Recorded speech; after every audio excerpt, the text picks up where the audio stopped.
Halo adik-adik, saatnya kita belajar lagi. Belajarnya di rumah saja untuk menghindari penyebaran COVID-19. Ayo siapkan alat tulis dan bersiaplah menjawab pertanyaan. Kerjakan soal yang diberikan dengan bantuan orang tua atau gurumu ya. Ayah bunda, dari tayangan hari ini, anak akan dapat mengembangkan kompetensi literasi, yaitu menuliskan tanggapannya terhadap bacaan menggunakan pengalaman dan pengetahuannya, menulis esai pendek untuk menggambarkan pengamatan dan pengalamannya dengan lebih terstruktur, memahami paparan lisan tentang topik yang dikenali, mengidentifikasi ide pokok dan beberapa ide rinci dalam paparan tersebut, menjelaskannya kembali dan menanggapinya menggunakan pengetahuannya. Hari ini kita akan belajar dan mengenal tentang sistem pernafasan manusia. Yuk kita belajar bersama.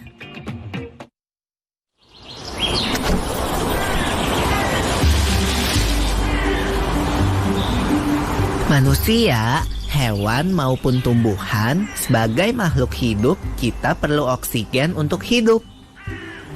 Waktu bernafas, kita mempunyai organ-organ yang bekerja sama dan membentuk sistem organ yang bekerja mengatur oksigen yang ada di lingkungan hidup sampai pada setiap sel yang kita butuhkan.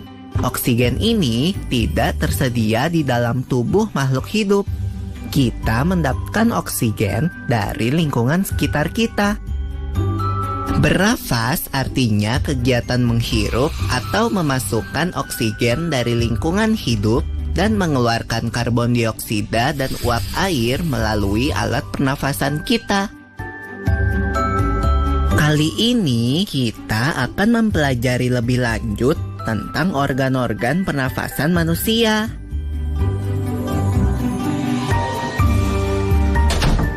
Lula, kamu tahu enggak kalau alat pernafasan kita terdiri atas hidung, pangkal tenggorok atau laring, batang tenggorok atau trakea, cabang batang tenggorok atau bronkus, dan paru-paru. Iya, Pipo. Melalui lubang hidung, udara mendapatkan jalan keluar dan masuk ke dalam tubuh kita. Tapi, selain itu, udara juga dapat keluar masuk melalui mulut loh. Namun, jika kita bernafas menggunakan hidung, akan lebih baik loh, Pipo. Karena terdapat lendir dan rambut-rambut halus. Rambut-rambut halus ini berfungsi untuk menyaring udara yang mengandung debu, kotoran, dan kuman penyakit. Benar sekali, Lula. Selaput lendir berfungsi untuk mengatur suhu udara yang akan masuk ke paru-paru dan mengatur kelembapan udara agar sesuai dengan kelembapan tubuh. Hidung juga jalur yang langsung terhubung dengan alat pernafasan berikutnya, yaitu tenggorokan. Tenggorokan merupakan alat pernafasan manusia yang kedua. Pada tenggorokan terdapat laring atau pangkal tenggorok dan batang tenggorok atau trakea. Pada bagian dalam dinding batang tenggorok terdapat selaput lendir dan rambut-rambut halus yang selalu bergetar yang berfungsi menghalangi benda-benda asing yang akan masuk ke paru-paru. Pernahkah kalian tersedak? Kamu pernah enggak, Lula? Pernah banget, Pipo. Itu kenapa ya, by the way? Tersedak merupakan gerak refleks untuk mengeluarkan kembali benda atau makanan yang masuk ke saluran pernafasan. Oh, aku tahu. Gerak refleks adalah gerak cepat dan otomatis yang menanggapi rangsangan dari luar organ, kan? Iya, Lula. Kemudian, pangkal tenggorok yang disebut juga laring menghubungkan hidung dengan batang tenggorok atau yang biasa disebut trakea. Pada ujung trakea terdapat bronkus, yaitu percabangan yang menghubungkan trakea dengan paru-paru kiri dan kanan. Paru-paru terletaknya di dalam rongga dada, kan, Pipo? Jika kita menghirup udara, maka udara masuk ke paru-paru. Lalu, kemana lagi ya? Melalui bronkus menuju cabang dari bronkus yang disebut bronkiolus dan berujung pada gelembung paru-paru yang juga disebut dengan alveolus. Pada alveolus ini kan yang terdapat pembuluh darah, di mana terjadi pertukaran gas oksigen dengan karbon dioksida.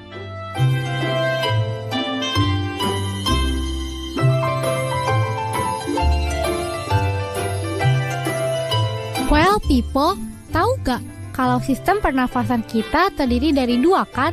Yaitu sistem pernafasan dada yang umum kita lakukan dan juga sistem pernafasan perut. Jelasin dong Pipo, apa sih perbedaan detailnya?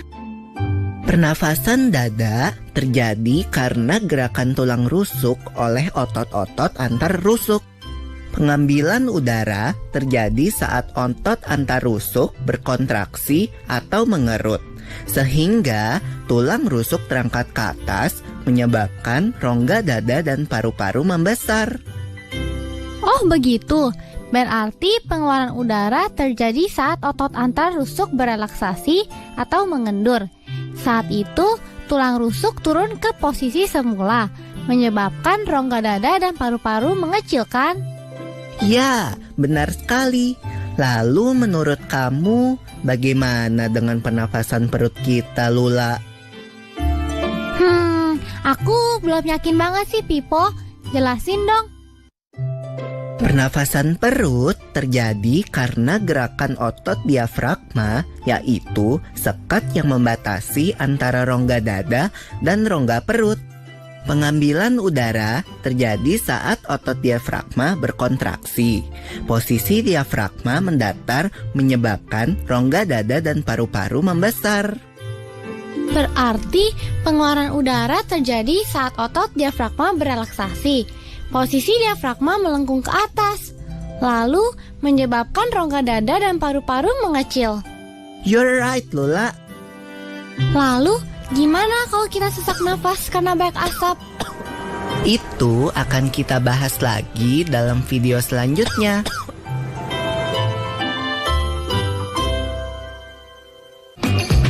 Nah, ini waktunya menjawab pertanyaan. Siap-siap mencatat ya. Pertanyaannya adalah, menurutmu apa yang menyebabkan seseorang cegukan dan bagaimana cara mengatasinya? Dicatat ya, menurutmu apa yang menyebabkan seseorang cegukan dan bagaimana cara mengatasinya? Jawablah pertanyaan tadi sebagai tugas dan kerjakan dengan bimbingan orang tua atau gurumu ya.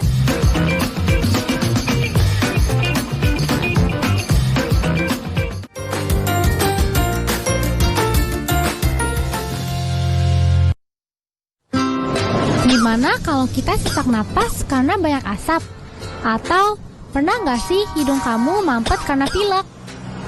Oh iya tuh, sesak nafas dan pilek adalah contoh dari jenis penyakit yang dapat menyerang sistem pernafasan kita, yang disebut juga penyakit pernafasan.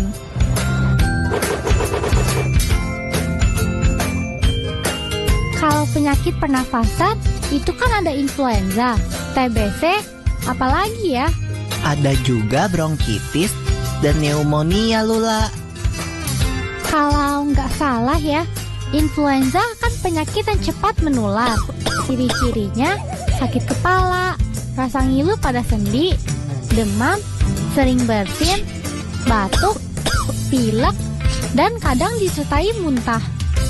Ya, jika kita terserang influenza, minum obat, banyak istirahat, dan periksa ke dokter. Kata ibuku, dapat dicegah juga dengan minum air hangat, beristirahat, dan minum vitamin C. Lalu, hati yang gembira juga bisa jadi obat yang mujarab loh. Wah, mantap! Tapi beda loh dengan flu burung. Flu burung disebabkan oleh virus yang hidup di saluran pencernaan unggas seperti ayam. Jika masuk ke tubuh manusia, bisa menyebabkan penyakit yang parah.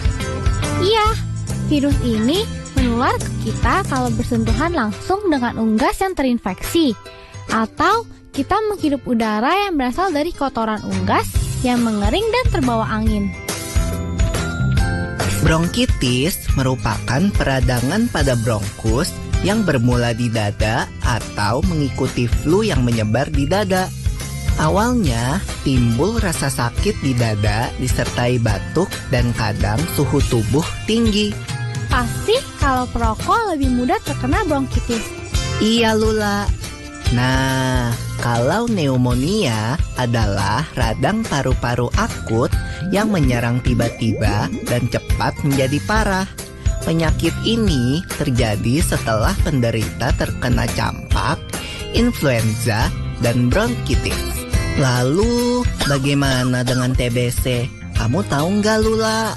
TBC atau tuberkulosis itu penyakit menular kan? Jadi penderitanya harus dikarantina. Kita nggak boleh dekat-dekat, apalagi anak kecil. Bernafas adalah kebutuhan utama setiap makhluk hidup. Jadi, kita harus menjaga kesehatan alat pernafasan kita. Ya, seperti mengurangi pencemaran udara di lingkungan sekitar, tidak merokok dan tidak sering berada di lingkungan perokok. Jangan lupa pakai sapu tangan atau tisu untuk menutupi hidung dan mulut saat bersin atau batuk.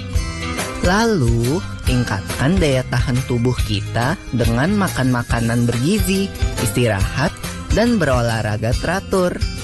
Oh, aku rasa aku mengerti sekarang.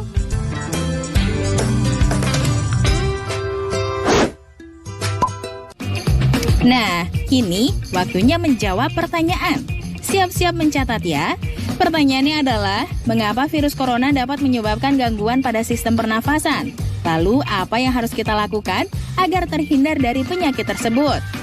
Dicatat ya, mengapa virus corona dapat menyebabkan gangguan pada sistem pernafasan? Lalu, apa yang harus kita lakukan agar terhindar dari penyakit tersebut? Jawablah pertanyaan tadi sebagai tugas dan kerjakan dengan bimbingan orang tua atau gurumu ya.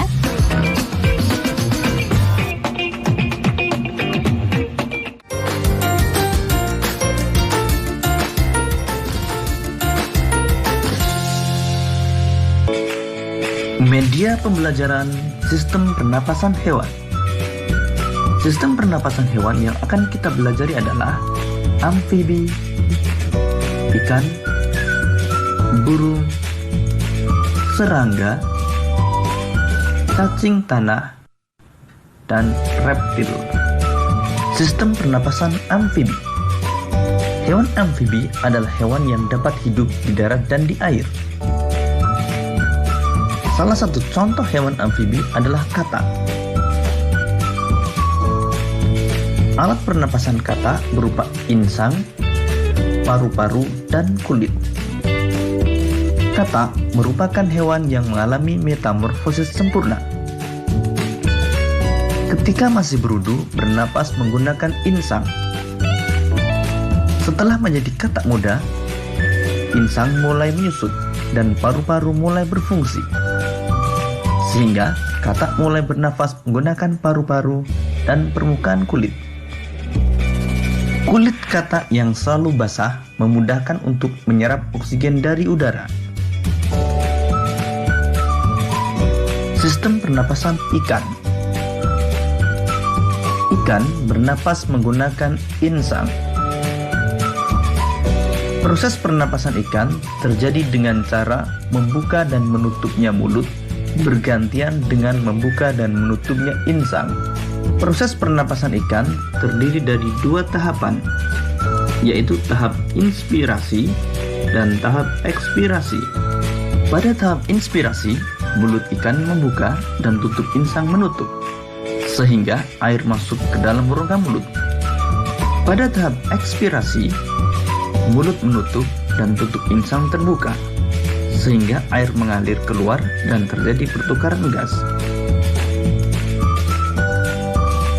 Sistem pernapasan burung. Burung bernapas menggunakan paru-paru dan kantong udara atau pundi-pundi udara. Pada saat tidak terbang, burung hanya bernapas menggunakan paru-paru. Saat tidak terbang, burung juga menghirup udara sebanyak-banyaknya untuk disimpan di kantong udara. Saat terbang, burung tidak menghirup udara, melainkan menggunakan udara yang ada di kantong udara. Jadi, saat terbang, kantong udara akan mengalirkan udara ke paru-paru.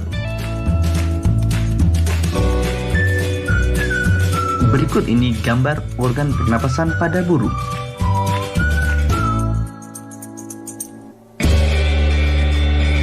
Sistem pernapasan serangga. Serangga bernapas menggunakan trakea. Trakea memiliki struktur bercabang-cabang yang menembus struktur jaringan tubuh yang biasa disebut trakeolus. Trakea akan berakhir pada lubang kecil yang disebut spirakel. Spirakel merupakan tempat keluar masuknya udara pada serangga. Sistem pernapasan serangga dibagi menjadi 3 tahap, yaitu tahap inspirasi, tahap pertukaran gas, dan tahap ekspirasi. Pada tahap inspirasi, udara luar masuk melalui spirakel menuju trakeol sampai ke sel-sel tubuh. Tahap pertukaran gas terjadi di dalam trakeol. Oksigen akan berdifusi dari spirakel ke sel-sel tubuh, dan karbon dioksida akan berdifusi dari sel-sel tubuh ke spirakel. Pada tahap ekspirasi, karbon dioksida akan menuju trakea dan keluar melalui spirakel. Berikut ini gambar organ pernapasan pada serangga. Sistem pernapasan cacing tanah. Cacing tanah tidak memiliki organ pernapasan khusus. Cacing tanah bernapas menggunakan permukaan kulit yang banyak mengandung pembuluh darah. Permukaan kulit cacing tipis, basah, dan berlendir untuk memudahkan menyerap oksigen. Oksigen diserap melalui permukaan kulitnya, kemudian diikat oleh darah dan diedarkan ke seluruh tubuh. Karbon dioksida dan uap air juga dikeluarkan melalui permukaan kulit. Berikut ini gambar organ pernapasan pada cacing tanah.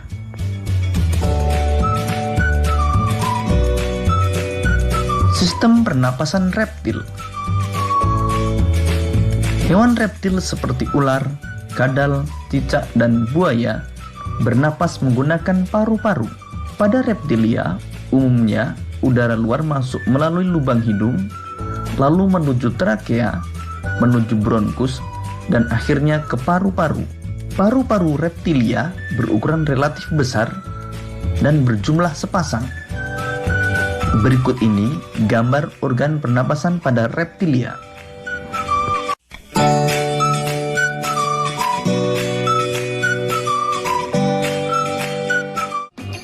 Nah, kini waktunya menjawab pertanyaan. Siap-siap mencatat ya. Pertanyaannya adalah, mengapa pada saat terbang, burung tidak menggunakan paru-paru untuk bernafas, melainkan dengan kantong udara? Jelaskan. Dicatat ya. Mengapa pada saat terbang, burung tidak menggunakan paru-paru untuk bernafas, melainkan dengan kantong udara? Jelaskan. Jawablah pertanyaan tadi sebagai tugas dan kerjakan dengan bimbingan orang tua atau gurumu ya. Cara pembuatan media pembelajaran sistem pernapasan manusia dan paru-paru buatan. Bahan-bahan yang perlu kita butuhkan adalah yang pertama, sebuah cutter, yang kedua gunting, yang ketiga paku, keempat lilin, kelima korek api, keenam 3 buah sedotan, ketujuh botol plastik, kedelapan karet gelang, kesembilan 3 buah balon, dan yang terakhir lakban.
Bagaimana adik-adik? Mudah kan membuatnya? Sekarang mari bantu Kemendikbud menjadi